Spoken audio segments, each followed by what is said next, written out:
am Dr. Lindsay Coble. Dr. Noelle Crosby, and we're the Sound Sisters, and this is the Hearing Diaries. And this time it's really a hearing diary, right? Between last It's going to episode and feel this like a diary. episode. Yeah, we're dealing with some heavy subjects, but that's what we want to do. We want to discuss subjects that might be a little bit difficult to talk about so people realize they're not alone if they're going through some of these things. So today we're actually going to talk to Lindsay about the mental health side of opening a practice. In the early days of running your own office, it can look exciting on the outside, but it can really have a lot of pressure and doubt. And did you do the right thing? And it's a learning curve. And I had seen a post from you a few months back, maybe, about how you address this and some of the mental health issues that you had. And I just thought it would be a good time for us to talk about that a little bit and share that with the world, right? Yeah. So what was the hardest part about the mental shift from being an employee to a business owner right after you opened? I think when you're an employee, you're kind of given a task. And so you do your task. I've always been very driven. So everything I do, I try to do really well, the best that I can do it. But as a business owner, you're driving the ship. And so there are so many decisions that have to be made, and you have to kind of create your own roadmap. So it's like you make the decision, you have to do it the best that you can do it. And then you analyze, did I do it right? Could I have done it better? So I think the biggest shift for me was going from this structure of being told what to do to now I have to decide everything, and the pressure of, am I making the right decision? Is that going to make me money? Is that the best time commitment? And so it's just the decision making and the analyzing and the pressure altogether can be a lot as a practice owner. Yeah, for sure. So tell me, like, when did you first realize that the stress of all that was affecting your mental health? And how did you realize it? When I tell people, when people are opening a practice, I tell them the 6 months leading up to opening a practice are super stressful. And then the 6 months after opening a practice are super stressful because you just feel like you don't know what you're doing. So I would say it was kind of like around the 6 months into my practice being open to a year time frame, I was just feeling heavy. Like I didn't feel, I wouldn't say I was depressed. I wouldn't say, I wasn't, I don't know, ill or anything, but I just felt like something is not right here. And I felt, kind of alone, even though I had so many friends and so many great practice owners.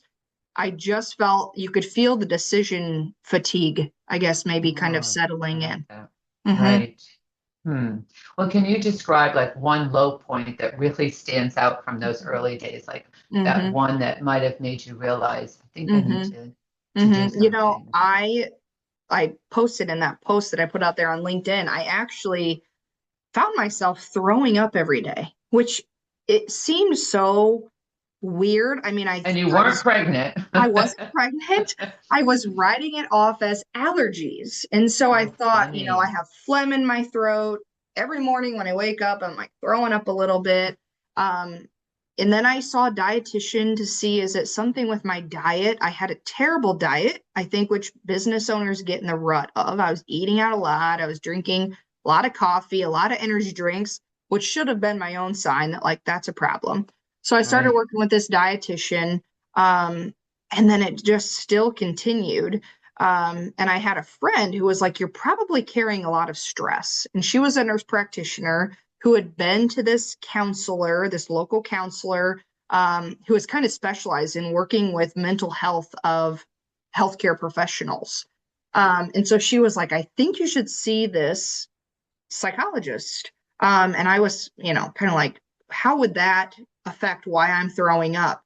But once I started talking to her, it just opens up so many conversations of, why do I put this pressure on myself? Where does this come from? A lot of times it comes from, I was super athletic in childhood. I always wanted to be the best.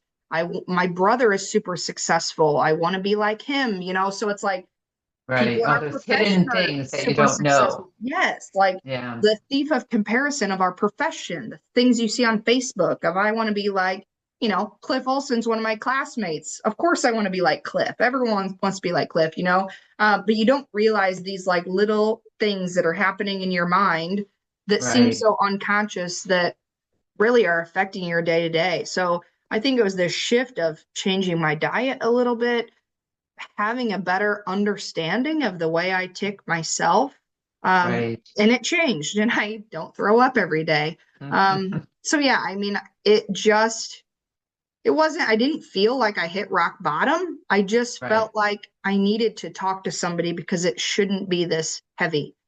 And you were willing to do that, and you had Yeah. the right resources, and so that, Yes. and what kind of strategies, or what did she or he or the person that you were talking hmm to hmm share with you or teach you that still kind of helps you today if you get in that mindset? Yeah, I mean, I think one thing is I'm much better at not comparing myself, at understanding that when it comes to owning a practice or being an audiologist, every situation is so different. And so I Right. feel like it really made me confident in recognizing that I'm going to do the best that I can do, and I'm going to make the decisions that make sense for me and my family. And that's not the same as other people. And that's okay. And so I Right. think that confidence, weird that it had to come from a trained professional for me to like feel that confident in that.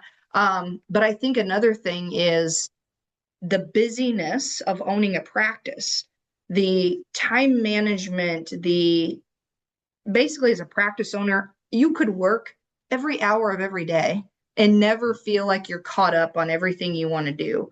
Right. And so being able to recognize what is important right now and that I don't need to see patients 5 days a week crammed together, and I don't need to work in the evenings. I have a 3-year-old daughter at home. And so learning to prioritize my time and that I want this business to work for me and my lifestyle, not kill me at age Yeah. 34. I just had to kind of realign. And I think what I've gotten better at is really even in between patients or in the morning before I start a busy patient load day, I drink my coffee or I just come down and I say, this is what I wanted to do. I am fortunate that I get to own my own practice, and I get myself kind of hyped up about it and excited about it because it should be a really honorable thing to be in this position. Yeah. But there were some ebbs and flows early on. And from the outside, I know many people say, you look like you're just killing it. And you look like your practice is so fun the way you post on social media. It's like, people say social media is the highlight reel, and it sure is. Yeah. I'm not going to post out there that I'm ill, but it's the heaviness behind the scenes that I also want people to know. Right. Yeah. I think that's a good message for everybody to remember. And Yeah. also, like you said, I think too, knowing what you want, like Yeah. giving into the FOMO or the peer pressure, like I've always told you, I wanted my practice to work for me, not I work for my practice, which is a Yes. totally different concept that a lot of people have. So a lot of my friends would say, well, why don't you open on Fridays? Why do you want to take all that time off? Like, and it would be like, then I'd hear stories about people opening second and third Yeah. offices. And then I would think, and then I'd hear somebody say, oh, you have to do this much money in order to be able to retire to do this. And I then know. I'd think, well, maybe, am I doing the right thing? Should I take a different path? And, that can affect It your sure does. mental, if if you're questioning whether you're doing the right thing. And so it's really Yes. feeling solid about really your path and what you want. And that's not always Yes. easy And I know, and get I've there. I've unfollowed most of the social media groups on Facebook because I felt like Right, that I was all consumed in that when I was getting started with my practice, just because they're right, so great to learn from our peers. But right. also the thief of comparison can come in when that's your news feed on Facebook. There's so Yes. much comparing that you're doing on those. So I found that I do what's right for Lindsay and I love myself that. and my husband and my family. Um, and Yeah, I'm just I don't do everything right. I'm always analyzing my business to be better and to be more efficient and to make as much money as possible and treat as many patients as possible. But I'm okay with thinking that looks different for everybody. So yeah. right. Yeah. Well, what's one lesson that you wish you had learned sooner about protecting your mental health? Oh, that's a good one. think I think just recognizing one that you're not alone, and being able to be vulnerable because after I mentioned how I was feeling, so many other practice owners were like, "Oh, I've been there before. Those first few years are really hard," or, I went through that year 10 or whatever. I feel like being open about that, you feel a little less alone. You don't Right. need to be so proud on the outside.